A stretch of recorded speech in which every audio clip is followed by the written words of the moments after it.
Jaz sem v bistvu razumela takrat kot otrok, da gremo mi v Slovenijo malo na počitnice, in da se jaz vrnem nazaj. Nima nobene zamere in sem zelo ponosna na svojo mami, zelo jo imam rada in mislim, da je ona naredila vse, kar je takrat lahko. Jaz sem bila tudi kot otrok, me je bilo malo več skapa, preden sem šla v šport, taka orang sem bila, taka bunkica. No.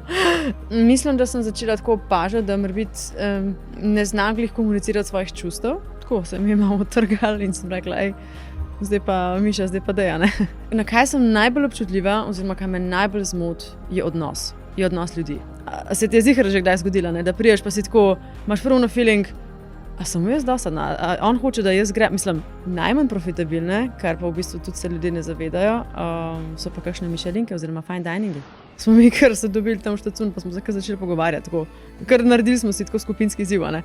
In mislim, to se še nikoli ni zgodilo v zgodovini Masterchefa, mislim, da, no. Jaz mislim, da se je ful občutil, kaj je nekdo izpadel. Imaš ljudi, ki so zelo nekako prisotni s svojo energijo, ki res oddajajo veliko tudi neke energije in tudi se lahko ti zelo hitro navadiš na to, ne. Pač seveda, ja, vesela sem bila, ampak imaš emocije od neke čustvenosti, adrenalin ti dela, še zmeraj si živčen, pol kar vsi te gledajo, vsi te fotografirajo, vsi pridejo do tebe, ne vem, sploh tako čist, preveč naenkrat, no.